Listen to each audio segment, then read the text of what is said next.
받는 것이다.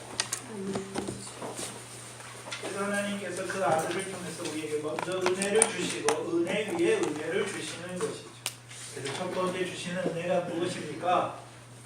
우리가 하나님의 형상임에도 불구하고 세상 초등학문 안에 애과 같은 그 세상 백성으로 세상 신 가운데 살아가던 우리를 은혜로 부르신 것이죠. 은혜로 부르신 거예요. 은혜로 부르신 것이죠. 은혜로 부르실 뿐만 아니라 이제 은혜를 받은 자에게 은혜 위에 은혜를 주시는 것이죠. 그래서 그 아들을 우리에게 내어주십니다. 이제 아니하시고 내어주신 이가 이제 그 아들과 함께 모든 것을 우리에게 은혜로 주시는 것입니다. 오늘 17장에 보면 하나님이 주시는 은혜들이 있어요. 즉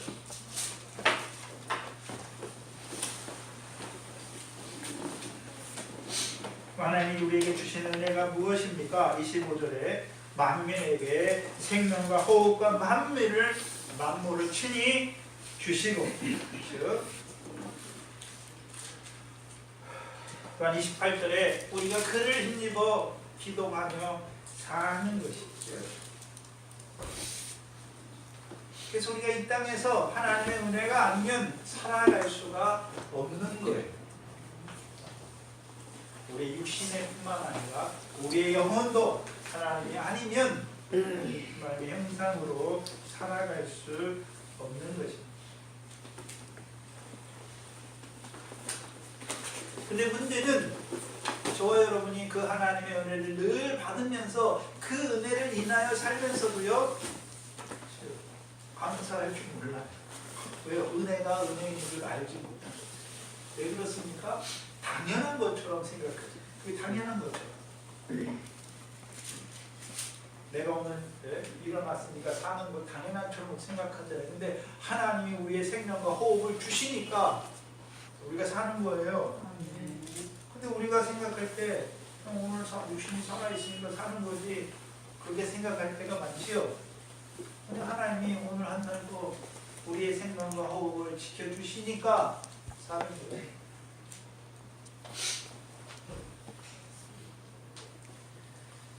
그뿐만이 아니라 우리가 육신으로만 사는 게 아니잖아요. 저와 여러분은 영으로 사는 거잖아요. 영혼으로 사는 것이죠. 그러니까 오늘도 우리를 살리시기 위해서 오늘 우리를 부르셨고 하늘로부터 내려진 그 생명의 떡을 주셔서 그 생명으로 살게 하시는 것입니다. 인생들이 받는 복이 다른 게 아닙니다. 그런 사람들이 볼 때는 사람들이 생각하는 육신의 복들 있잖아요. 오복이죠. 그 오복도 누가 주십니까? 하나님이 주시는 것입니다. 그래서 하나님이 먼저 그 복을 주시는 것도 알아야 돼요. 그게 율법을 먼저 주시는 거예요. 그래서 율법을 이스라엘 백성에게 먼저 주시는 이유가 무엇입니까? 애굽에 살 때는 내가 잘해서 내가 번 줄 알았어요. 돈도 벌고 장도 가지고 내가 뭘 하는 줄 알았어요. 그래서 잘 되면 내가 잘해서 아니면 조상 탓. 또 어떤 사람은 부모 묘지를 잘 써서 아니면 어떤 사람은 조상이 덕을 잘 쌓아서. 근데 율법을 주시니까 어떻습니까? 신의 산의 율법은 율법을 지키는 자에게 보이는 세상 복을 주셨어요. 왜 그렇습니까? 애굽에 있을 때는 그 세상 복도 내가 잘해서 조상 때문에 받는 줄 알았는데 이제 그 세상 복도 누가 주십니까? 신의 산 율법을 받으니까 하나님이 주시는 거예요. 어떤 자에게 주십니까? 여호와의 명령을 청종하는 자에게 하나님이 주시는 것이죠. 하나님이 왜 주셨습니까? 물질의 복을. 자기를 위해 세상에 쌓으라고요? 아니에요. 하늘에 쌓으라. 구제하라. 내 소유를 받아 가난한 자들을 주라. 그리하면 하늘에서 내게 보화가 있으리라 말씀하시는 것입니다. 그래서 육신의 것도 하나님이 주신 줄 알아야 하나님 육신의 것만 주십니까? 영혼의 것을 주시는 것입니다. 영원한 것을 우리에게 더하여 주시는 것도 많은 자가 되는 것입니다. 바울은 유대인들에게도 강론하지만 이방인들, 하나님을 알지 못하는 그 우상을 섬기는, 그 세상 초등학문에서 우상을 섬기는 그들에게도 하나님의 말씀으로, 하나님의 말씀 예수 그리스도를 증거해 주는 것입니다. 18절에 보면 어떤 자들이 나오냐면 또 한 부류의 사람들이 나옵니다. 어떤 에피쿠레오와 스토이고 철학자들도 바울과 쟁론할 때, 여기 에피쿠레오는 에피쿠로스 학파예요. 그 다음에 스토아 철학자들이죠. 이 고등학교 때 다 배운 것이죠.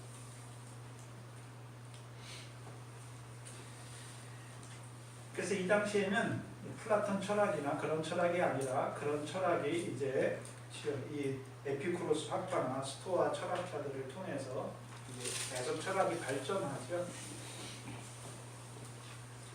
그래서 바울 당시에는 이 그리스 로마 세계를 대표하는 두 가지 철학이 에피쿠로스 학파와 스토아 철학자들. 그래서 이 에피쿠로스 학파는, 이 철학을 하는 사람들은 이 에피쿠로스에 의해서 에피쿠로스라는 사람이 창시한 철학인데, 이 사람은 BC 342년에서 270년에 살았던 사람이에요. 한번 생각해 보세요. 우리나라는 기원전 하면 거의 고조선 말이잖아요. 우리나라에 문자로 기록된 게 아무것도 없어요, 그 당시. 그렇죠? 근데 이미 그리스 이 아테네에서는요, 이미 이 에피쿠로스나 스토아 철학자는 한참 뒤에 사람이에요. 그 전에 플라톤도 있고 소크라테스도 있고 아리스토텔레스도 있었죠. 그리고 이 사람들의 철학이, 이 사람들이 뭘 했는지를 글로 다 적어놨어요. 그 에피쿠로스 학파는 어떤 자들이냐면, 에피쿠로스가 아테네에서 창시한 학파인데, 이 사람은 쾌락을 인생의 최고의 목적으로 삼는 자. 쾌락을 인생의 최고의 목적으로 삼는 자예요. 근데 이들이 말하는 철학은 우리가 생각하는 저급한 육신의 그런 쾌락을 말하는 게 아니에요. 철학자들이잖아요. 육신의 단순히 육신의 그런 쾌락을, 저급한 쾌락을 말하는 것이 아니라 몸의 고통과 영혼의 걱정이 없는 상태를 쾌락이라고 말하는 거예요. 그래서 쾌락 중에 가장 지극히 최고의 쾌락은 고통이나 성가시게 하는 그런 열정이나 죽음의 두려움으로부터 자유로운 평온한 삶을 그것을 쾌락이라고 생각하는 사람들. 굉장히 수준이 높죠. 지금 우리나라나 대부분 사람들은 뭐 때문에 즐겁습니까? 돈이 많아야 즐겁고, 그렇잖아요? 육신이 건강해야 즐겁고. 근데 이 사람들은 그런 개념을 뛰어넘었어요. 그 단계 넘은 사람들이. 그럼 이 사람들이 이런 철학이 나오게 된, 이 에피쿠로스가 이런 생각을 가지게 된 것은, 이 사람이 처음부터 스스로 이 생각을 한 게 아니라 그동안 그 그리스에서 쌓여온 그 철학의 바탕 위에서 만드는 거예요. 그래서 이들은 원자론적인 세계관을 바탕으로 해요. 그래서 모든 철학을 원자라고 생각하는 사람이 있었죠. 데모크리스토스라는 사람이 있어요. 이 사람 훨씬 전의 사람이에요. 그래서 이 데모크리스토 학파라고, 이 사람도 철학자예요. 그래서 인류의 모든 것은 근원이 뭐냐면 원자가 분자가 쪼갤 수 없는 그런 단위로 생각하는 거예요. 그래서 이 에피쿠로스 학파는 원자론적인 세계관을 가지고 있어요. 원자론적인 세계관이라는 건 뭐냐 하면, 물질을 구성하는 가장 기본 단위가 원자잖아요. 그래서 모든 물질이나 사물이나 이런 것들은 원자의 움직임, 이동이나 충돌에 의해서 물체가 어떤 물건이나 사물이 만들어지거나 또한 파괴된다라고 생각하는 거예요. 그래서 이러한 방식으로 우주도 이렇게 만들어졌다고 생각하는 거예요. 원자에 의해서 원자의 충돌이나 원자가 또 모여서 함께 모여서 어떤 것들을 이루었다라고 생각해요. 지금처럼 돋보기나 현미경이나 이런 게 없는데 어떤 물질을 생각할 때 이거는 우리가 볼 때는 물질이지만 이거는 쪼갤 수 없는 단위로 구성된 원자로 구성된 물체다라고 생각하는 거예요. 사람도 원자로 구성됐다고 생각하는 거예요. 그래서 원자의 이동과 원자의 충돌에 의해서 모든 것이 어떤 것이 생성되기도 하고 어떤 것이 파괴되기도 한다라고 생각하는 거잖아요. 여기서 조금만 발전하면 뭐가 나옵니까? 오늘날 빅뱅 이론이 여기서 나오는 거잖아요. 그렇죠? 어떤 하나가 폭발해가지고 이게 되는 거예요. 그 원자의 폭발이죠. 그게 똑같은 거예요. 그래서 해 아래 새 것이 없어요. 다 옛날에 있었던 건데 그게 조금 뭐라 그럴까? 조금 더 혁신되고 조금 더 발전되고 조금 옷을 갈아입었을 뿐이에요. 근본은 똑같아요. 그래서 이 사람들은 영원한 것은 딱 세 가지밖에 없다고 생각해요. 우주 자체, 또한 원자, 그리고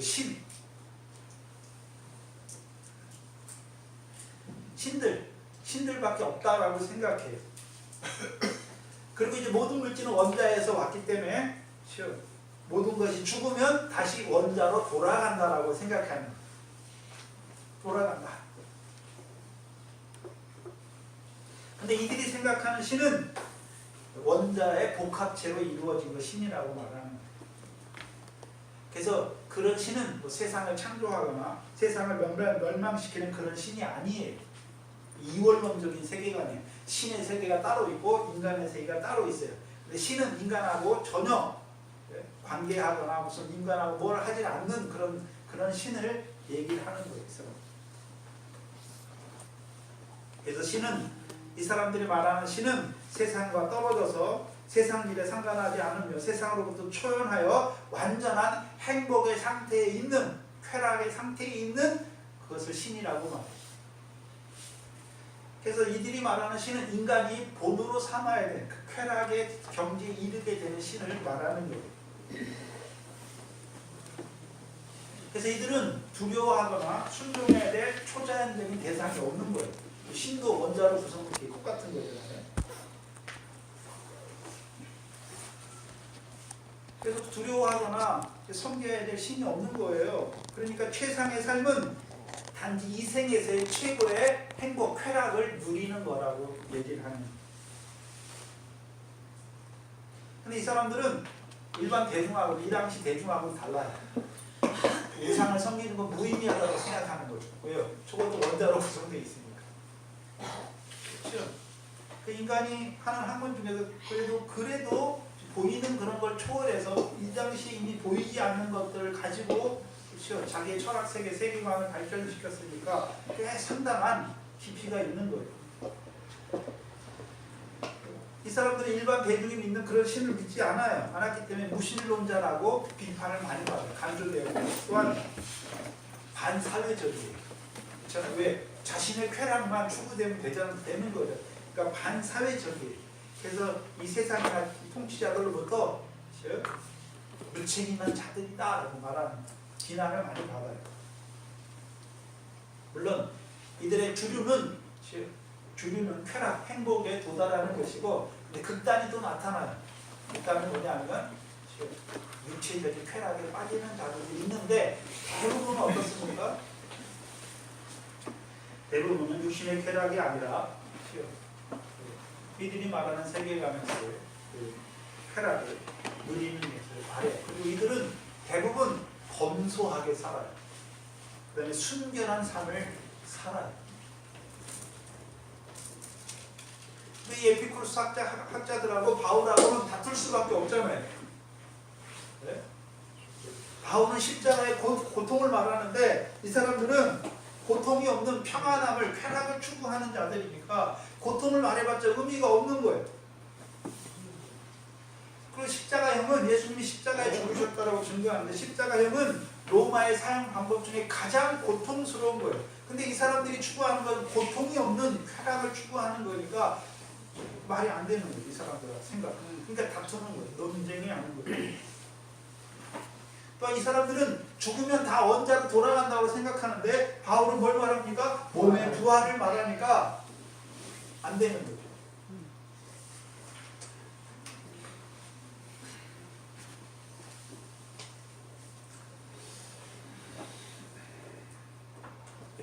인간의 철학은 믿음과는 반대가 될 수밖에 없어요. 그러나 이제 철학들이 그리스도 안에서 이루어지는 철학 체계들이 있어요. 그리고 스토아 학파는 또 이 에피쿠로스 학파하고는 전혀 반대되는 개념을 가져요. 이 스토아 학파는 제논에 의해서 창시된 철학인데요. 제논도 주전 340년에서 265년 사이에 아덴에서 제자들을 가르치면서 시작했어요. 이 사람은 자연과 일치되는 삶을 가르쳐요. 동양에서 말하는 무라일체의 개념이 아니에요. 그래서 이 사람은 모든 존재를 유물론적으로 봐요. 그래서 신의 입장은 범신론적이에요. 범신. 여기서 말하는 범신론은 우리가 생각하는, 우리가 부처 믿는 사람들은 범신론이에요. 그러면 부처에 보면 부처만 성이니까 거기 보면 무슨 장구도 나오고 뭐도 나오잖아요. 이게 범신론이에요. 신이 많잖아요. 근데 이 사람들이 말하는 범신론은 그런 걸 범신론을 말하지 않아요.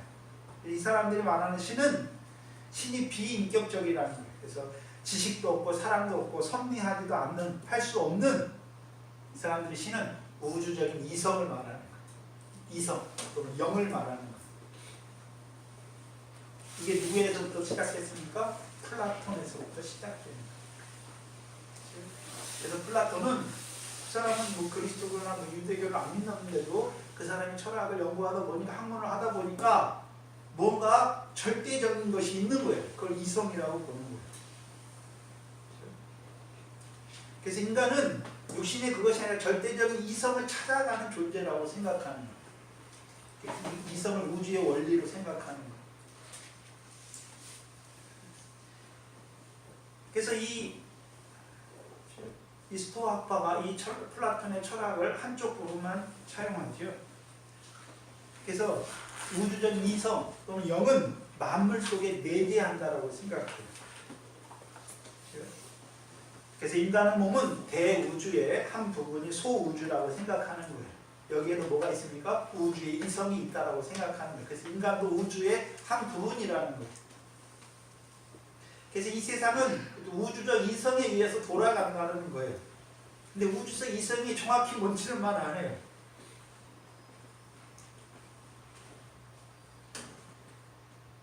그래서 인간은 그런 우주의 일부분으로 인간을 보는 것이죠. 그래서 이 사람들은 운명론적 우주론을 가지고 있어요.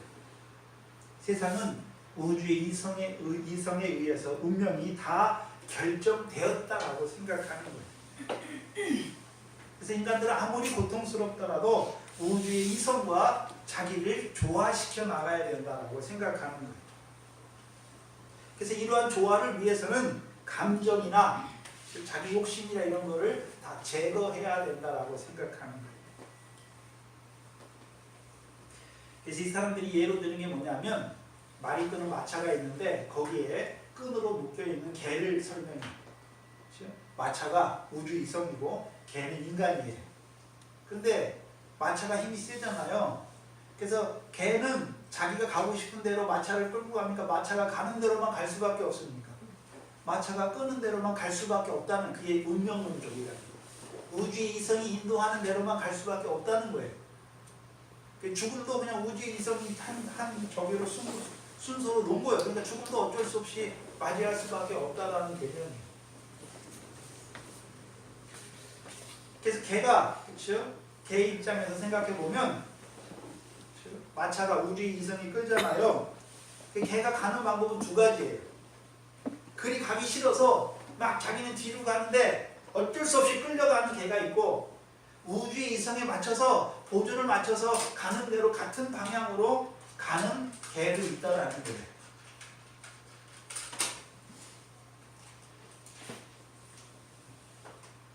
그래서 우주의 이성에 반해서 자기의 무엇을 쫓아 살아가더라도 결국은 우주의 이성으로 끌려가니까 그런 걸 하지 말라라는 것이.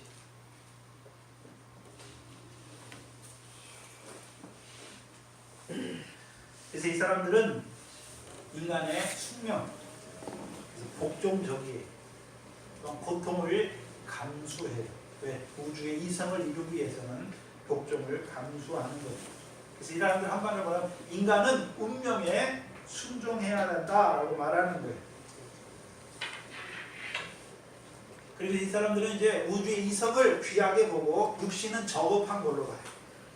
그래서 죽음을 이 사람들 어떻게 생각하냐면 저급한 육신에서 해방돼서 참 자유에 이르는 것으로 보는 거예요. 이것이 스토아파인데요. 이 철학이 로마 제국의 근간을 이루어요. 그래서 로마 사람들은 자기 육신의 자녀를 집착하지 않아요. 양자라고 이 사람이 능력만 있으면 자기의 모든 것을 다 이 사람이 넘겨주잖아요. 우리처럼 우리나라는 어떻습니까? 우리나라는 자기 자식한테 뭐든지 다 넘겨주려고 하잖아요. 그건 우주의 이상이 아니에요. 이 사람들이 볼 때. 그래서 로마가 그렇게 강한 제국이 될 수 있는 것은 운명론적으로 받아들이는 거예요. 죽음도 무서워하지 않아요. 왜?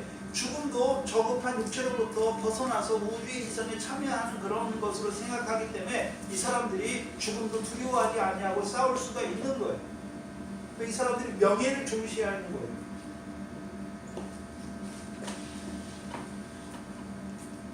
그러니까 이 사람들은 사회적이잖아요. 종교에 대해서 관대해요.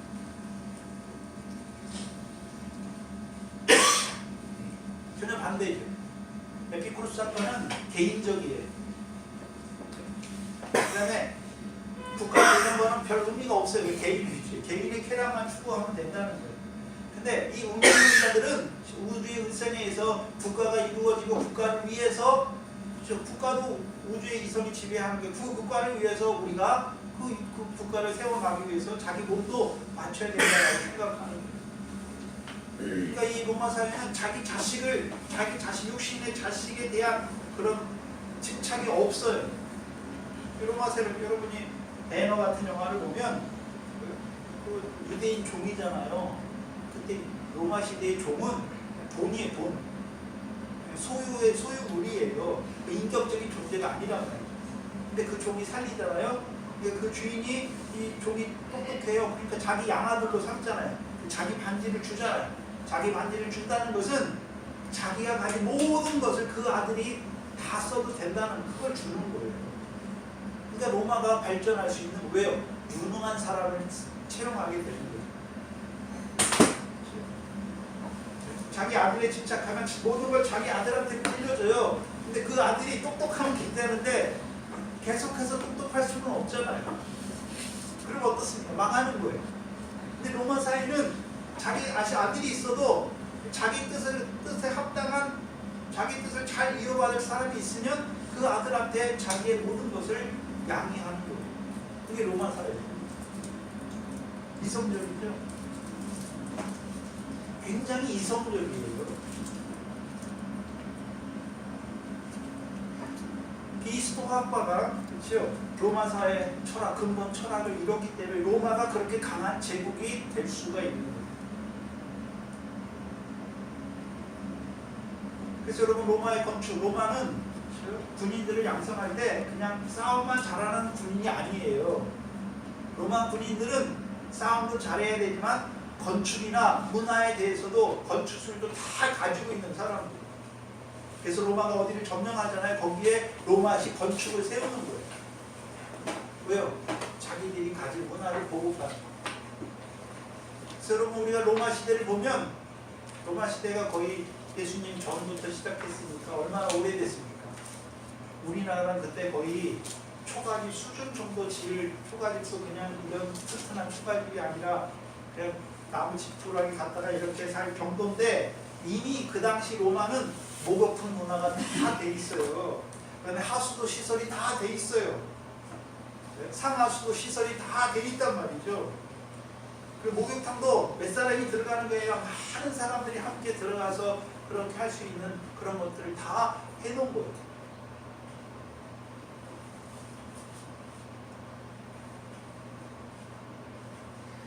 그래서 바울이 전하는 그 예수의 십자가와 몸의 부활을 전할 때 이 스토아파하고도 있잖아요. 대립될 수밖에, 논쟁할 수밖에 없는 거예요. 왜요? 스토아파는 몸을 저급한 거로 생각하죠. 죽음은 몸의 저급한 형태에서 벗어나서 완전한 우주 인성에 참여하는 것으로 생각하는데 다시 몸을 부활한다고 말하니까 자기들하고는 전혀 안 맞는 거죠. 그러니까 논쟁할 수밖에 없는 거예요. 근데 이 아테네의 상은 저자거리에서 만나는 사람들 어떻습니까? 바울이 말하면 다 듣잖아요. 근데 이 사람들은 자국에 있으니까 어떻게 합니까? 바울과 쟁론해요.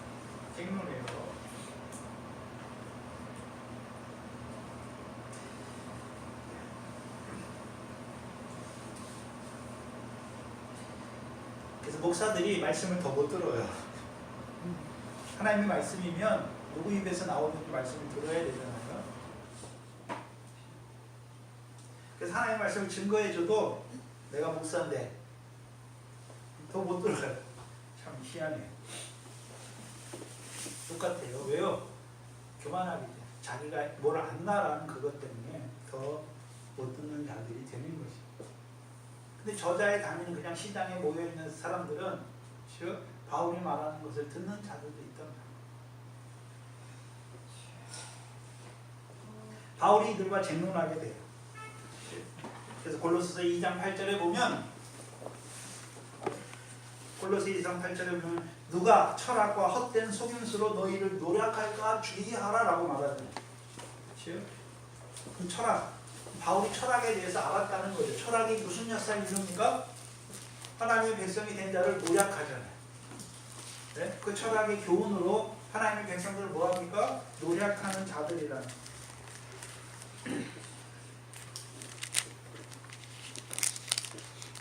그래서 사람의 유전과 세상 초등학문을 쫓습니다 라고 말씀해요. 결국 사람의 유전이죠. 사람이 만들어 놓은 사람의 세상 초등학문을 쫓는 거예요. 그게 철학이에요. 그게 세상에 헛된 것이. 그래서 일반 저자에서 만나는 사람은 알지 못하고 행하는 자들이고, 이 철학자들은요 뭔가 안다고 하는 그것 때문에, 자기들이 가진 그것 때문에 어떻게 합니까? 논쟁하는, 듣지 못하고 논쟁하는 자들이 된단 말이에요.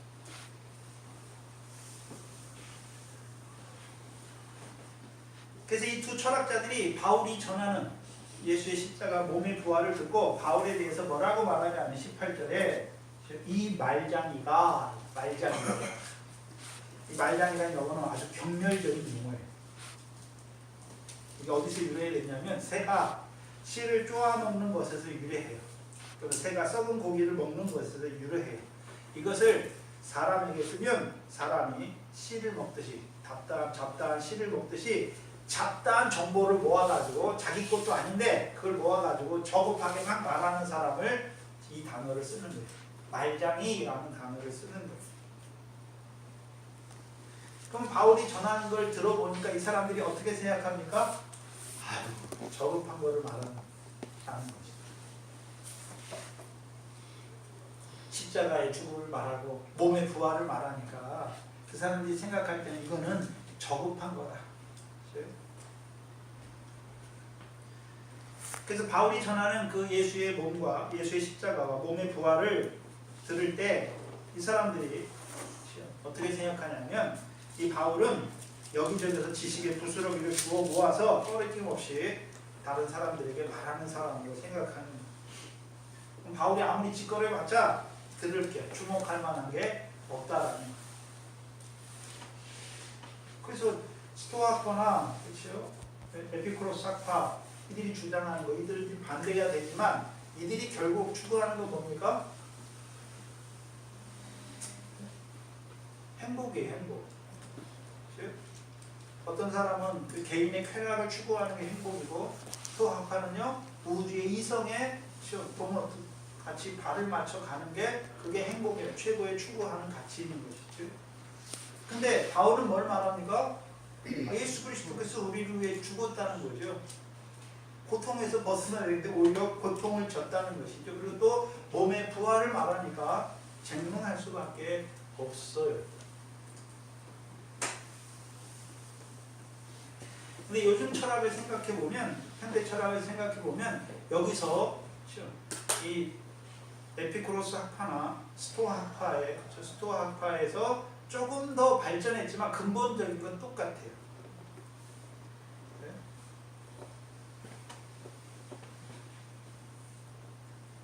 개인의 행복이잖아요. 삶의 목적이 뭡니까? 개인의 행복이에요. 그래 유럽의 철학들은 두 가지 부류로 나가요. 개인이냐 아니면 공공의 이익이냐. 공공의 이익을 주장하는 사람 스토아학파의 계열이고 개인의 이익. 그래서 개인의 국가보다 중요하다. 그렇죠? 그게 에피쿠로스 학파적인 것이. 공공의 이익이 중요하다. 그래서 우리 모든 나라의 헌법을 정할 때 정하잖아요. 그렇죠? 개인의 자유가 있지만 거기다 또 뭘 합니까? 국가의 공공의 이익을 위해서는 개인의 자유를 조금 제한해도 된다. 그건 독일식이에요. 근데 미국식은 어떻습니까? 국가는 정부는 작으면 작을수록 정부의 규제나 이런 거는 작으면 작을수록 행복하다는 전혀 다른 개념입니다.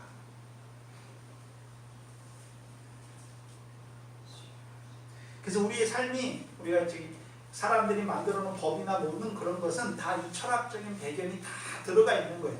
그래서 모든 학문 중에 최고봉이 철학이에요. 철학이에요.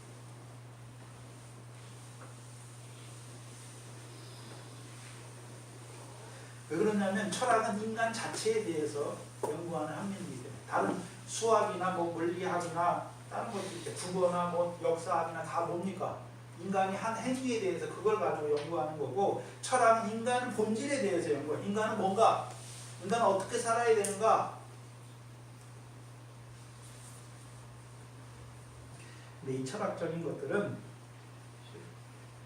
사람이 만든 거기 때문에 여러분 철학이나 이런 것에서 누가 세상을 창조했다 이런 개념은 하나도 안 나와요. 하나도 안 나와요. 그렇죠? 그래서 불교나 이런 거, 불교나 아니면 그런 다른 신을 섬기는 그런 거 다 보면 창조론이 하나도 없어요. 불교에 창조론이 있습니까? 없어요. 왜요? 사람에게서부터 시작된 사상입니다. 근데 우리가 믿는 기독교는 어떻습니까? 하나님으로부터 시작한 하나님이 천지를 창조했고 하나님이 인간을 창조했다라는 개념부터 시작한단 말이죠. 다른 것들은 물론 기독교의 아류로 나온 이슬람이나 이런 것도 다 창조를 하나님이 창조해. 똑같은 우리 구약의 하나님을 믿는데 이삭의 하나님이 아니라 이스마엘의 하나님을 믿어요. 알라 저쪽은 이슬람 기독교의 이단이잖아요. 거기도 창조를 믿어요. 알라가 세상을 창조했다라고 말해요. 또한 이 요즘에는 우리나라에도 그렇지만 막 유불선 해가지고 불교하고 막 기독교 짬뽕 시켜서 만든 종교들 있잖아요. 거기도 다 창조론이 나왔는데 다 그건 유대교에서 나온 그 창조론을 다 가져가는 섞여서 그런 거고 나머지 사람이 순수하게 만드는 신이나 이런 거는 그 신들은 즉 창조의 기사가 하나도 없어요. 로마의 신화 신들, 제우스나 이런 신들 보세요.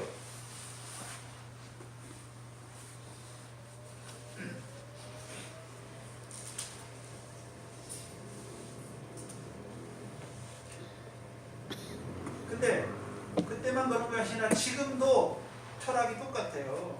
왜요? 하나님이 인간을 하나님의 형상으로 창조한 거기서 출발하지 않기 때문에 모든 철학이 빗나갈 수밖에 없어요. 모든 철학이 기능도 있어요. 왜요? 인간이 이 땅에서 살아가는 것만 배우니까. 이 땅에 사는 날 동안에는 그게 유용할 수도 있어요. 근데 문제는 뭡니까? 우리는 이 땅에서는 잠깐 살고 영원히 하나님과 함께 하는 거잖아요. 그 삶에서는 완전히 빗나가는 거죠. 그래서 모든 인간의 철학은 하나님이 지었다. 하나님이 인간을 하나님의 형상으로 지었다는 거기서 출발하지 않기 때문에 또한 인간이 죄의 원죄를 가진 존재라는 것을 부인하기 때문에 모든 인간 낙관론이 되잖아요.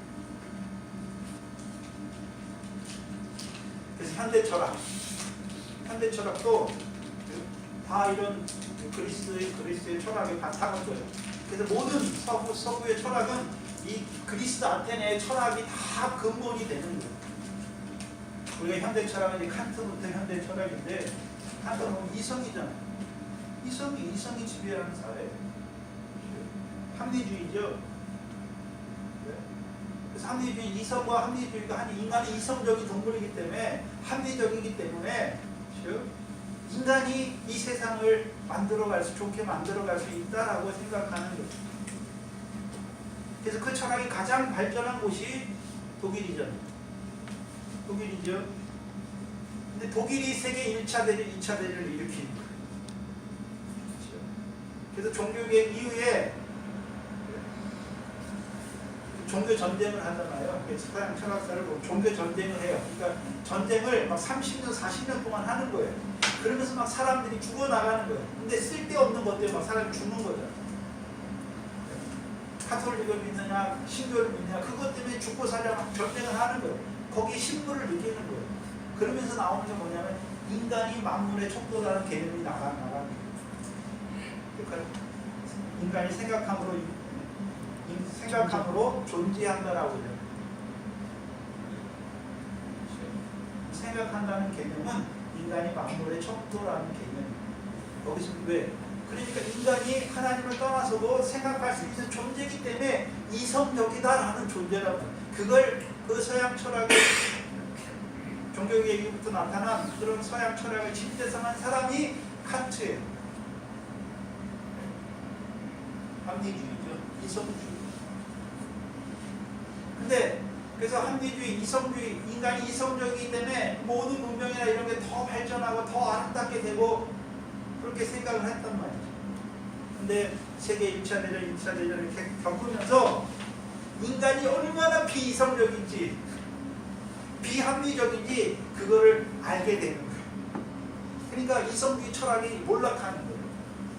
어느 정도 뼈대는 남아있지만 지금 이성주의 철학은 거의 그 힘을 상실했어요. 그래서 세계 대전을 거치면서 인간성이 상실되는 거예요. 인간이 이성적인 존재인데 인간의 이성도 상실되면 인간이 짐승보다 더 못한 존재입니다. 짐승은, 사자는 잡아먹긴 잡아먹어. 근데 자기가 배부르면 안 잡아먹어. 자기의 생존을 위해서 잡아먹는 거지. 근데 1차 대전, 2차 대전 인간이 하는 꼬라지를 보니까, 이성적인 존재라고 하는 인간이 하는 꼬라지를 보니까 그냥 자기의 몸을 위해 죽이는 거, 그냥 사람을 막 그냥 비참하게 다 죽여버리는 거예요. 만물의 영장이라고 하는 사람들을 그냥 다 죽여버리는 거예요.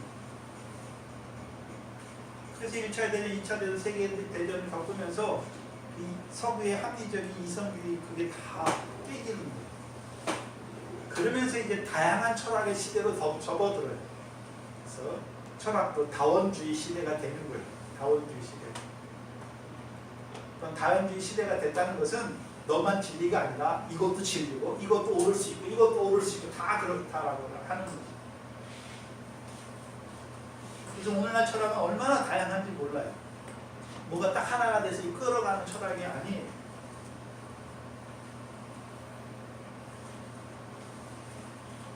뭘 보여주시냐면 철학의 한계를, 세상 초등학문을 대표하는 철학의 한계를 보여주는 거예요.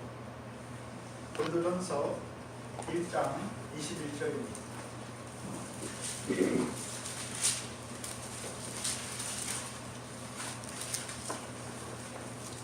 일장 21절로 23절이죠. 1장 21절로 23절입니다. 하나님의 지혜에 있어서 이 세상이 자기 지혜로, 바꿔 말하면 세상의 초등 학문으로 사람이 개발한, 사람이 발전시킨 세상의 철학으로는 하나님을 알지 못한단 말이에요.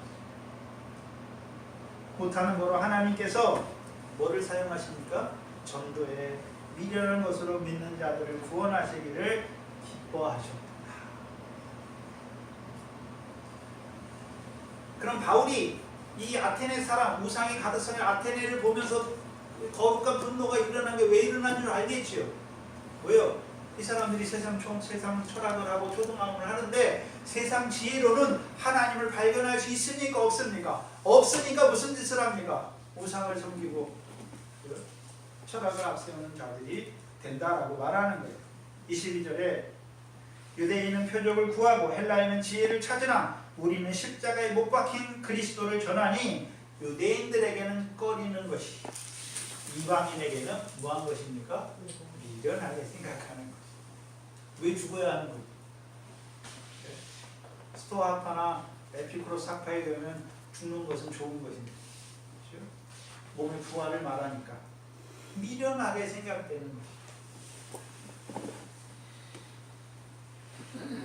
그러나 24절에 오직 부르심을 입은 자들에게 유대인이나 헬라인이나 그리스도는 하나님의 능력이요 하나님의 지혜다 말씀하시네요. 그럼 그리스도께서 십자가에 죽으시고 부활하신 것이 우리의 무엇입니까? 우리의 능력이라는 거예요. 그걸 아는 것이 지혜라는 것이에요. 보여. 그걸 통해서 하나님을 알게 돼요. 하나님이 어떤 하나님인지를 알게 되는 것입니다. 그 당시나 지금이나 세상의 지혜로는 하나님을 알 수 없습니다. 바울이 그걸 알아요. 그래서 하나님이 자기를 전도자로 보내셨죠. 그 전도에 미련한 것을 하나님이 뭐 하십니까? 구원하시는. 그걸 알기 때문에 아덴을 보면서 거룩한 분노를 하면서 또 그들이 우상을 섬기는 그들을 보면서도 저주를 말하는 자가 아니라 알지 못하여서 그렇게 하는 것을 보면서 그들에게 복음을 전하는 것입니다. 바울을 보는 또 하나의 시각은 이방신을 전하는 자로 생각하지요. 18절에 보면 혹은 이르되 이방신을 전하는 사람인가 보다 하니 이는 바울이 예수와 또 몸의 부활을 전함을 인함이더라. 19절에 붙들어 가지고 아레오바고로 가며 말하기를 아레오바고는 이 아테네의 최고의 법정을 말해요. 우리나라 말하면 대법원 같은 법정인데 이 당시에는 아테네가 그리스도의 속국이 됐잖아요. 기능이 많이 축소돼요. 그렇죠? 그래서 이제 법정으로 사용되기보다는 종교나 도덕이나 교육에 대해서 그 도시에 일어나는 종교 문제나 도덕이나 윤리 또는 교육 문제에 대해서 그걸 의논하는 협의 기구예요. 여기 회원들이 있어서 그 사람 대표하는 사람들이 모여서 어떤 일이 일어나면 그 도시에 대해서 그 어떤 일을 처리하는 자들이 종교 도덕 교육에 있어서 실질적인 권한을 가진 곳이에요. 근데 바울이 고소대회에서 거기 가는 게 아니죠.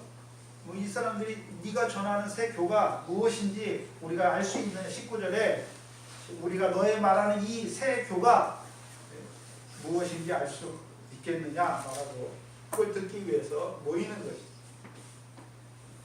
근데 이 아레오바고는 그 지역을 다스리는 그 회의 같은 원로 회의 같은 곳이 있는데 거기 모이는 것이고 그들만 모이는 것이 아니라 시민들이 다 모여요.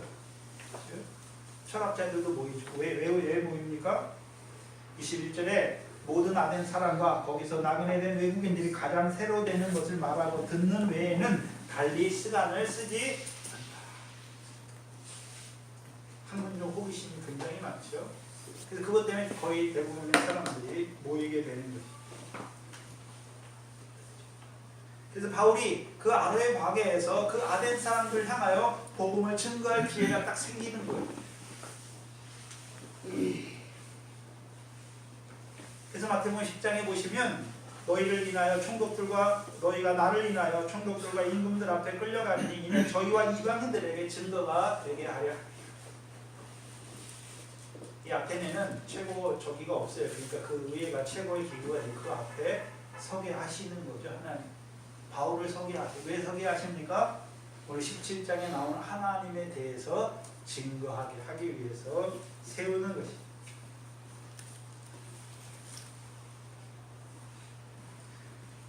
생각해 봐야 돼. 그 당시 최고의 철학과 학문을 자랑하던 자들 앞에서 하나님에 대해서 말할 수 있는 기회를 가지는 것이죠. 그게 그들에게 증거하기 위해서 세우시는 것입니다. 22절에 보시면 바울이 아레오바고 가운데 서서 말하되 아덴 사람들아 너희를 보니 범사에 종교성이 많도다. 내가 두루 다니며 너희 위하는 것들을 보았으나 보다가 알지 못하는 신에게라도 새긴다는 보았으니 그런즉 너희가 알지 못하고 위하는 섬기는 그것을 내가 너희에게 알게 하리라. 바울이 한마디로 뭘 알게 하겠다는 말입니까? 너희가 알지 못하고 섬기는 신, 즉 내가 그것에 대해서, 그 신에 대해서 말해주겠다라고 말하는 거예요. 근데 보면 내가 너희를 보니 범사에 종교성이 많다라고 말하죠. 그럼 바울이 그 아테네를 쭉 돌아보잖아요. 아테네를 돌아보면서 이 아테네 사람들을 보니까 아테네 사람 뭐가 많은 사람입니까? 종교성이 많은 사람들. 근데 바울이 지금 칭찬하는 의미에서 말하는 게 아니죠. 또한 그들이 이방신을 섬기는, 우상을 섬기는 것을 합당하게 그래서 섬겨도 된다라는 의미에서 말하는 게 아니에요.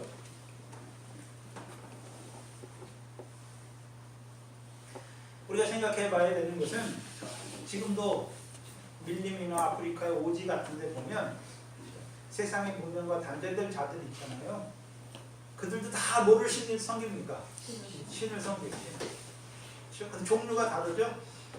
어떤 사람은 달을 신으로 섬기고, 우리나라는 처음에 토템이잖아요. 곰을 신으로 섬겼죠? 우리나라도 달에 빌고, 나무에 빌고, 뭐에 빌고, 돌에 빌고, 그렇잖아요. 그게 조금 세련된 게 이제 부처를 돌로 만들어 놓고 나무를 막 그걸 섬기는 거예요. 그리고 돌아가신 조상을 섬기는 것이죠. 다 신적 개념으로 섬기는 거예요. 근데 이 세상에 있는 모든 민족들은 다 하나님을 알기 전까지는 다 자기 신이 있어요. 자기 신을 섬기게 돼 있어요. 그게 하나님의 형상이라는 증거예요. 신에 의해서 지음받았다는 증거예요. 왜 그들은 다 신에 대한 지식이 있는 거잖아요. 그 신을 자기들이 정해서 그게 자기들의 신이라고 섬기는 것이죠. 참 희한해요. 본문 중에나 다른 것들 중에서는 신을 섬기는 게 아무것도 없는데 오직 인간만이 다 어떻게 합니까? 다 신을 섬겨요. 대부분 다 추수가 끝나면 다 어떻게 합니까? 자기들 신한테 다 감사하고 제사를 드려요. 그래서 제사가 다 있어요. 제사가 다 있잖아요. 옛날에 우리나라에서 하늘에 달에 빌고 할 때도 뭘 떠놓고 빕니까? 청안수를 떠놓고 빌잖아요. 다 있단 말이에요. 왜 그랬어요? 신에 대한 지식이 다 있어요. 근데 그게 잘못된 신을 자기 신으로 삼는 것이죠. 왜 그렇습니까? 전도서 3장 7절에 하나님이 모든 것을 지으시되 때를 따라 아름답게 하셨고 또 사람에게 영원을 사모하는 마음을 주신 거예요. 그럼 신을 섬긴다는 의미는 뭐를 사모하는 자들입니까? 영원한 것을 사모하는. 영원한 것은 누구밖에 없습니까? 신밖에 없는 거예요. 그래서 우리가 애굽은 태양신을 섬겨요. 태양신을 섬겨요. 근데 그 태양신의 요소가 태양신의 애굽이 처음 섬긴 게 아니에요. 바벨론부터 그쪽부터 태양신을 섬겨요. 그 태양신의 구조가 원이잖아요. 근데 그게 기독교에도 들어와요. 로마 시대에 콘스탄트 대제가 그 황제가 로마 기독교를 국교로 공인할 때 이방의 요소들이 싹 들어와요. 지금 천주교 보면 교황이 딱 지팡이 짚고 이게 동그랗잖아요. 그게 다 태양신에서 오는 그런 거예요.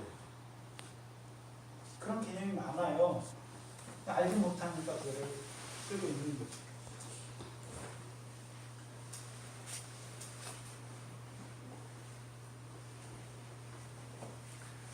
하나님이 사람에게 영혼을 사모하는 마음을 주셨기 때문에 다 신을 섬길 수밖에 없는 거예요. 왜? 영원한 것을 사모하기 때문에. 영원한 것은 누굽니까? 우리는 죽잖아요. 근데 태양을 신으로 섬긴 사람은 태양은 영원히 있을 것처럼 생각하는 거죠. 달을 섬긴 사람은 달이 영원히 있을 것처럼 생각하니까 섬기는 거예요. 왜? 자기들은 유한한 걸 알기 때문에. 그게 영혼을 사모하는 마음이 신을 섬기는 데까지 나아가는 거죠. 근데 그럼 이 세상에 다 민족들이 다 각각의 신이 다 있지요. 왜 그렇게 됐습니까? 원래는 하나님을 섬겼어요. 바벨탑 사건을 통해서 민족과 언어가 다 나눠지게 하시고 뿔뿔이 흩어지게 하셨죠. 그 바벨탑을 섬길 때만, 바벨탑을 쌓을 때만 해도 그들이 뭐라고 말합니까? 우리가 대를 쌓아 대 꼭대기를 하늘에 올라가게 해서 우리가 하나님께 올라가자. 하나님을 섬겼어요. 근데 흩어지면서 잊어버리는 것이죠. 잊어버리는 거예요. 근데요, 오순절 성령이 오심으로 다시 어떻게 됩니까? 그리스도 안에서 하나님의 형상으로 이루어져 가는 것입니다.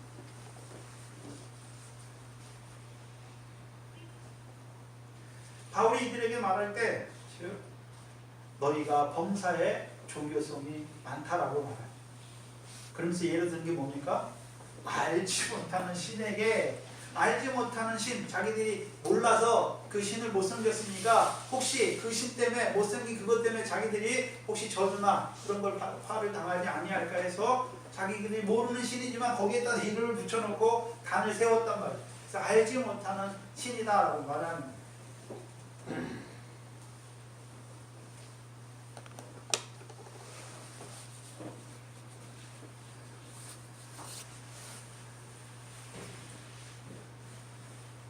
바울이 하는 게 무엇입니까? 너희가 알지 못하고 섬기는 그것에 대해서 내가 너희에게 알게 해 주겠다라고 말하는 거예요.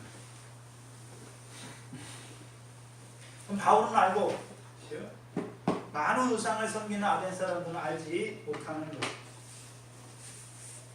그래서 철학과 학문이 아무리 발전해도 몰라요.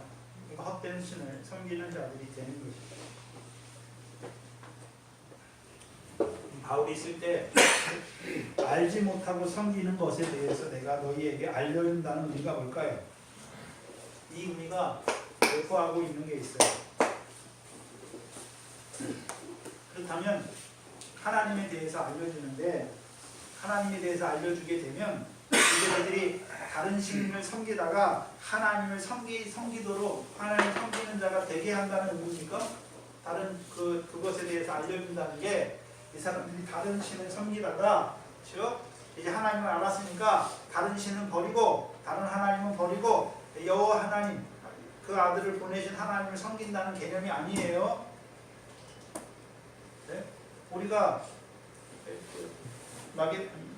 갈라디아 어디 교회죠? 사도행전 14장에 보면 바울이 복음을 전하는 거 이유가 무엇이었습니까? 헛된 것, 헛된 우상을 버리고 하나님께 돌아오라고 하는 것이죠. 그래서 바울이 그것을 알게 한다는 것은 너희가 섬기는 신이 그거는 사람이 만든 헛된 우상이라는 것, 그걸 알게 한다는 개념이에요. 그래서 우리가 데살로니가전서 1장 9절에 보면 그들이 증거하잖아요. 너희가 어떻게 우상을 버리고 하나님께로 돌아온 걸 말하는 거예요. 그래서 알지 못하는 신에 대해서만 알려주는 것이 아니라 그 신을 알므로 자기들이 섬겼던 그 모든 것이 헛된 거라는 걸 알게 한다는 개념이에요.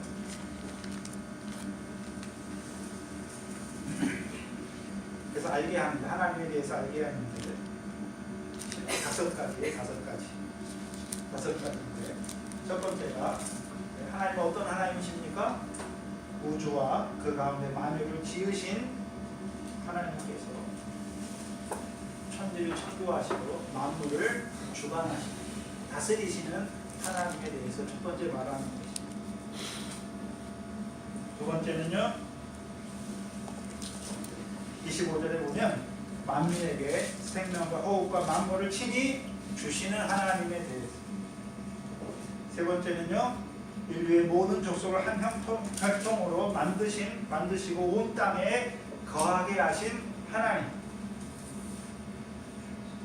네 번째는요, 우리가 그를 힘입어 살며 기도하는, 우리를 살게 하시고 우리를 움직이게 하시는 하나님에 대해서.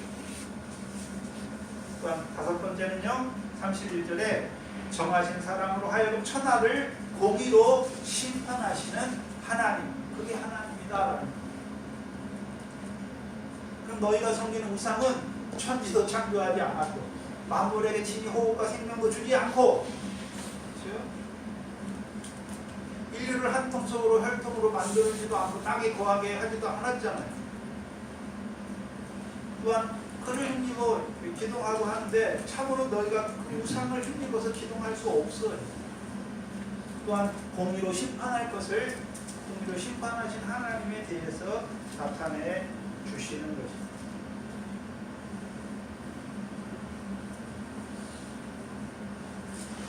오늘 그 첫 번째만 나오시라.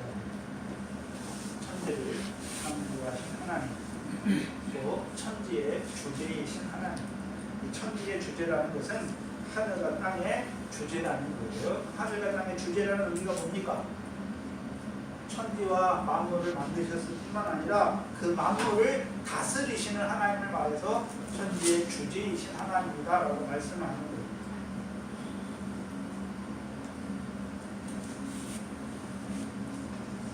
이걸 아는 사람들에게 말하는 이유가 무엇입니까? 하나님은 천지와 만물을 지으셨고, 그렇죠? 그다음에 천지의 주제이시니까 만물을 다스리는 하나님이시니까 손으로 지은 전에 계시지 않는다는 거예요. 손으로 지은 전에 계시지 아니하는 하나님이란 말이에요. 그럼 너희가 신전을 짓고 섬기는 그거 다 뭐란 말입니까? 헛된 거예요. 쓸모없는 거, 무익한 거라는 것을 말하는 거예요.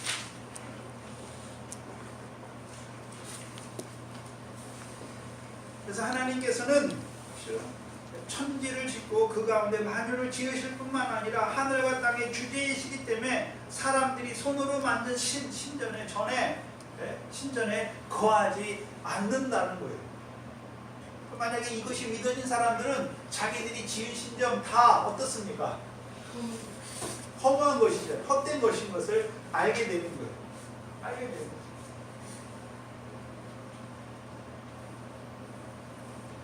바울이 이런 말을 하는 이유가 무엇입니까? 그래서 솔로몬이 성전을 짓고서도 열왕기상 2장에 보면 하나님이 참으로 땅에 거하시리이까 하늘과 하늘의 하늘이라 노출을 용납하지 못하겠거든 하물며 내가 거한 이 전을 말해서 무엇하겠습니까? 그런 의미로 말하죠. 그럼 구약에 하나님이 성막과 성전을 짓게 하신 이유가 무엇입니까? 하나님이 거기 계시겠다, 거기에만 계시겠다는 말입니까? 내 이름을 거기 두겠다는 말입니까? 내 이름을 위하여 택한 곳이. 그래서 성막과 성전은 하나님이 계시는 것이 아니라 너희가 나를 찾으러 나오면 내가 내 이름을 부르면 내가 너희와 거기서 만나겠다는 개념이 성막의 개념이잖아요. 그래서 성막을 지을 때 내가 너희와 함께 할 성막이에요.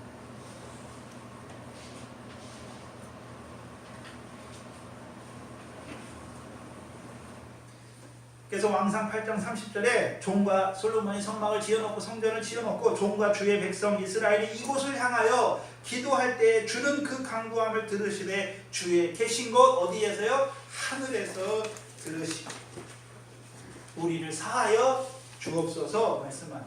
그럼 솔로몬도 하나님이 성전에 계십니까? 하늘에 계십니까? 그럼 성전에, 그럼 그들이 왜 성전에 나와서 하나님께 기도하나요? 이름으로 기도하는 거예요. 왜요? 여호와 이름을 위하여 택하신 곳입니다. 그럼 왜 성전을 짓게 했나요? 하나님을 위해 짓게 한 게 아니에요. 사도행전 7장입니다. 사도행전 7장 46절이죠. 7장 46절에 다윗이 하나님 앞에서 은혜를 받아 하나님을 위하여 하나님의 처소를 준비했습니까? 야곱의 집을 위하여 하나님의 처소를 준비해 달라고 했습니까? 하나님의 백성을 위하여 처소를 성전을 짓게 하신 거예요. 왜요? 이 땅에 살아가는 자들로 주의 이름을 부르는 자로 세우기 위해서. 그래서 야곱의 집을 위한 것이잖아요. 그럼 야곱의 집을 위한다고 말할 때는 이사야 41장 8절에 나의 종 너 이스라엘아 나의 택한 야곱아 나의 것 아브라함의 자손이 하나님이 택하신 백성이라.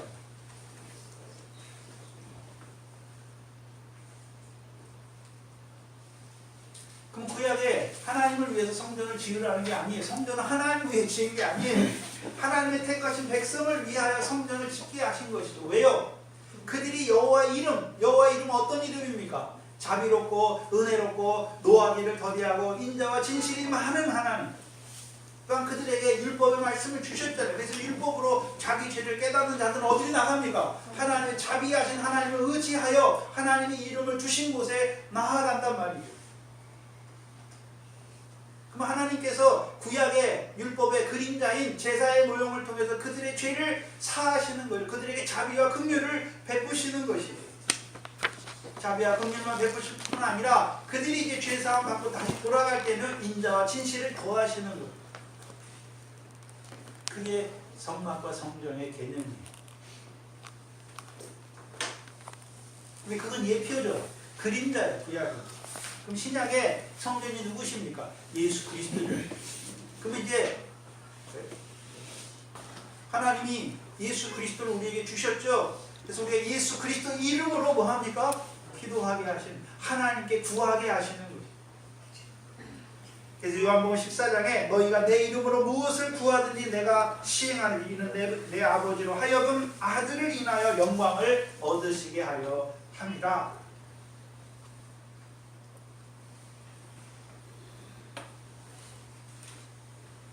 그렇다면 인간들이 성전을 만드는 이유가 무엇이, 신전을 만드는 이유가 무엇입니까? 신을 인간이 만든 구조물에 가두는 거잖아요.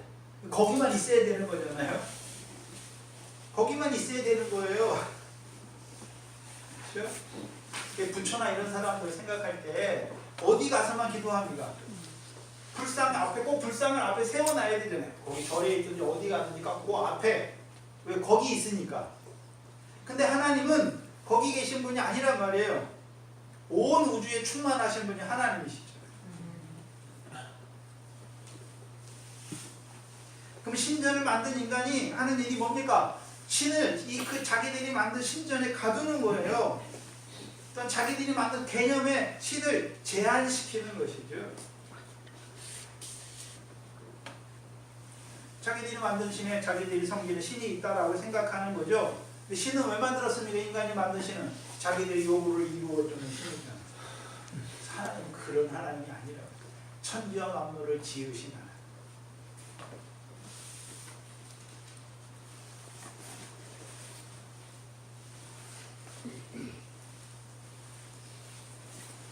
그래서 오늘 신약에서도 지금도 예배당을 성전이라고 말하는 사람이 있어요. 왜? 그런 사람은 어떤 개념입니까? 거기 가야만 하나님 있다는 거예요. 신약에는 교회라고 말할 때는 이 건물이 교회가 아니라 부르심 받은 자들이 교회예요. 그래서 우리가 주의 이름으로 두세 사람이 모여도 그게 교회예요. 신약에 누가 성전입니까? 이 건물이 성전, 우리 몸, 성령이 거하는 우리 몸이 성전이에요. 우리가 그리스도의 몸이잖아요. 몸이 성전이란 말이죠.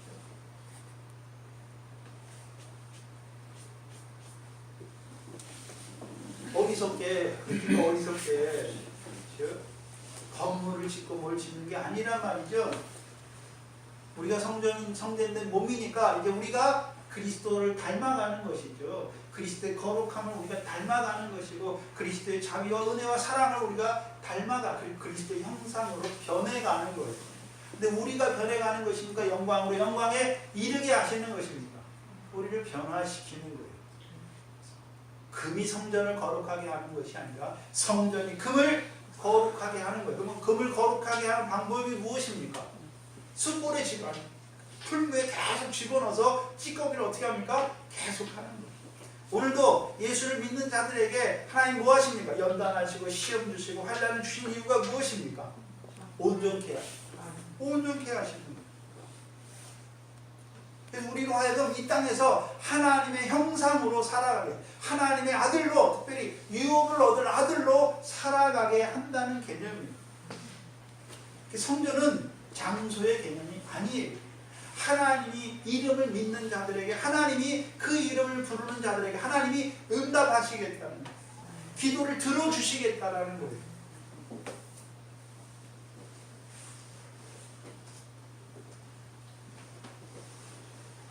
근데 사람들은 꼭 보이는 걸 원해, 보이는 거. 그렇죠? 보이는 거. 그래서 보이는 걸 지으려고 하고 보이는 것으로 자꾸 왜요? 그래야 좀 안심이 되고 안정이 되거든요. 보이지 않으면 어떻습니까? 안심이 안 돼요. 뭔가 보여야 되잖아요. 근데 교회 안에도 그런 생각을, 그런 미신적인 생각을 가진 사람들이 너무 많아요. 우리는 보이지 아니하는 하나님 믿는 거예요. 근데 보이지 아니하는 하나님을 보이는 하나님처럼 믿는 것이죠. 그게 믿음이에요. 믿음은 보이지 않는 것, 바라는 것들의 실상이에요. 보이지 않는 것들의 증거예요. 근데 우리는 보는 것으로 하나님이 뭘 보여주시고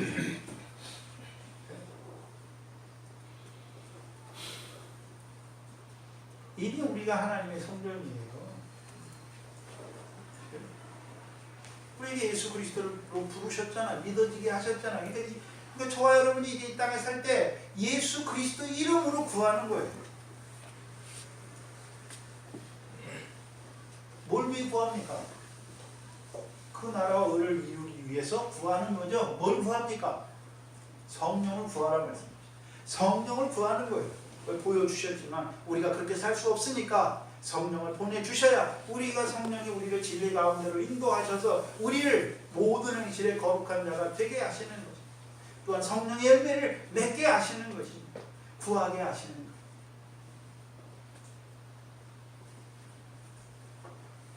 또한 특별히 저와 여러분에게 천지를 창조하신 하나님. 우리가 사도신경에 전능하사 하나님 뭐 하십니까? 전능하사. 천지를 만드신 하나님이란 말이에요. 그래서 모든 믿는 자의 시작은 예수 그리스도를 믿으면 창세기 1장으로 가는 거예요. 하나님 뭘 지으셨습니까? 천지를 창조하셨다는 거예요. 그럼 우리가 어디 살고 있습니까? 하나님이 창조하신 그 천지 가운데 살고 있는 거예요. 창세기 1장을 읽으면서도 내가 어디 가서 어디에 사는지 그걸 잘 몰라요. 천지가 옛날부터 하늘과 땅 옛날부터 있었으니까 그대로 사는 거지. 그 생각 없이 사는 거예요. 이제 하나님이 천지를 지으셨으니까 내가 택함 받은 백성이잖아요. 그러면 내가 어디 살고 있습니까? 하나님이 지으신 천지 가운데 살고 있다는 것을 알아야 된다는 거예요. 그럼 천지를 지으신 목적도 알아야 되죠. 그냥 하나님이 뜻 없이 아무 뜻 없이 천지를 지었으니까 천지를 지으신 목적이 있는 거죠. 창세기 1장에 하나님이 태초에 천지를 창조하셨죠. 왜 창조하셨습니까? 하늘에서 이룬 것 같이 주기도문에 나오잖아요. 하늘에서 이룬 것 같이 땅에서도 이루시기 위해서. 하늘에서 이룬 것이 무엇입니까? 세 가지잖아요. 우리를 창세전에 그리스도 안에 택했고, 우리를 위해 상과 영광을 예비해 놓으셨고, 우리를 섬길 천문 천사 영물을 지으신 것이. 왜 지으셨습니까? 영생의 소망이죠. 디도서 1장 2절입니다. 영생의 만세 전부터 거짓이 없으신 하나님께서 약속하신 영생의 소망이란 말이에요. 그래서 그 영생을 그리스도 안에 우리를 택하시고 영생을 약속하신 하나님께서 이제 이 천지를 지으신 목적이 무엇입니까? 이 땅에서 하늘에서 영생을 약속하신 대로 이 땅에서 영생을 이루어 가시는 것이죠. 근데 문제는 인간이 스스로 영생을 이루어 갈 수 있습니까? 없어요. 그러니까 누구를 보내시는 것입니까? 그 아들을 보내시는 것이죠. 그래서 요한복음에서는 그 아들, 하나님이 세상을 이처럼 사랑하사 독생자를 보내셨으니 이는 저를 믿는 자마다 멸망치 않고 영생을 얻게 하려 하십니다. 이루어지는 거죠. 근데 문제는 하나님이 지으신 천지 가운데 하나님의 형상으로 살아가면서도 하나님이 천지를 지은 걸 알지 못해요. 그러니까 그렇게 살 수밖에 없어요. 근데 문제는 믿는 자들이라고 말하면서 창세기를 읽으면서 천지를 왜 지으셨는지 모르고 그 천지 가운데서 오늘도 뭘 이루어가는지 알지 못해요. 우상을 섬기듯이 하나님을 그렇게 섬긴단 말이죠.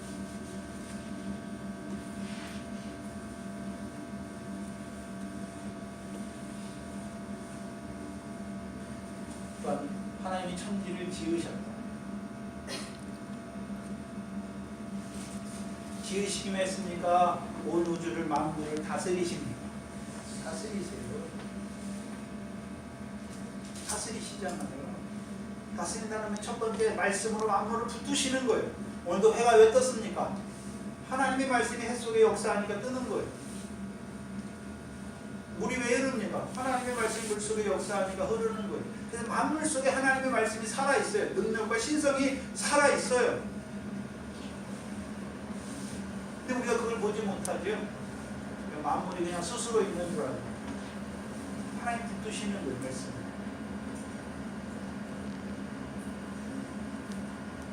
두 번째는요, 하나님이 만물을 다스린다.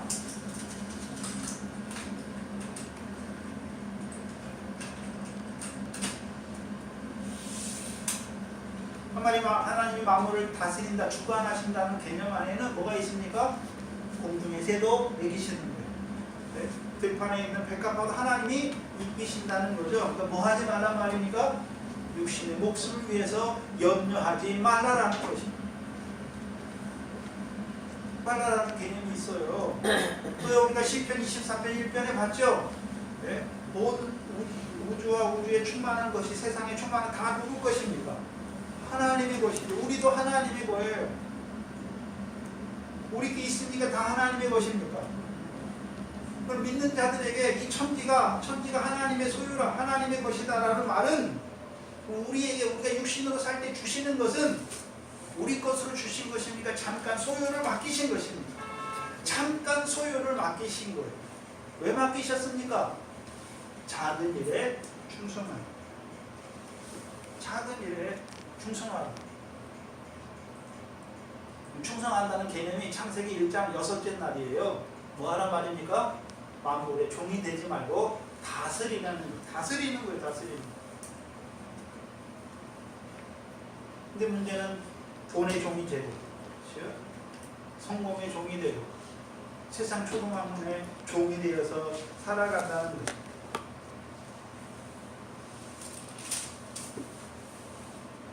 그렇다면 하나님이 우리에게, 하나님의 것이잖아요, 만물이. 우리도 하나님의 것이고, 근데 그 하나님의 것을 누구에게 주십니까? 짐승에게 주지 않아요. 누구에게 줍니까? 아들에게. 그래서 탕자의 리위에서 첫째 아들에게 뭐라 그럽니까? 내게 있는 것은 다 내 것이다 라고 말하는 거죠. 내 것이다 라고 말하는 거죠. 하나님이 주신 거예요. 우리에게 주신 거예요.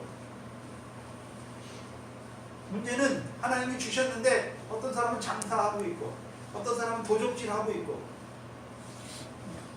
그게 문제예요. 왜요? 하나님이 천지를 지으시고 주관하신다는 것을 알지 못하기 때문에.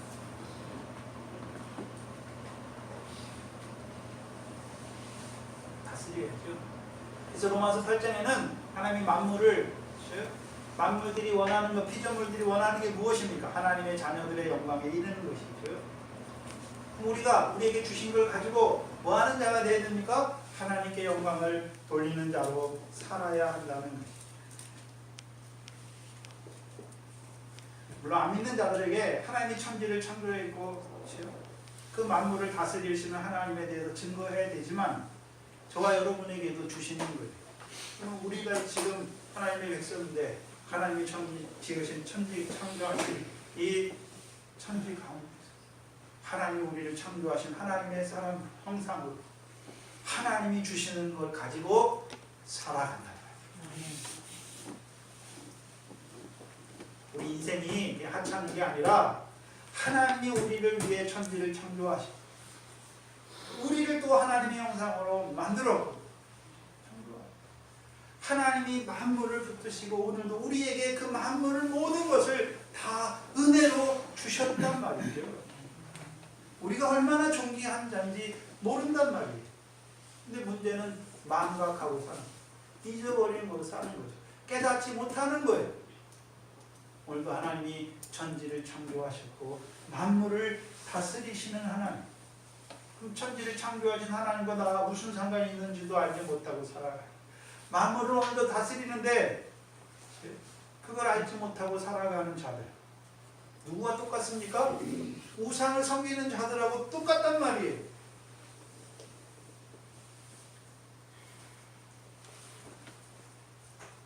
이제 저와 여러분은 하나님 외에 천지를 창조하신 말씀을 통해서 이제 깨닫게 됐잖아요. 아, 하늘에서 이룬 것 같이 이 땅에서 이루시기 위해 창조하셨구나.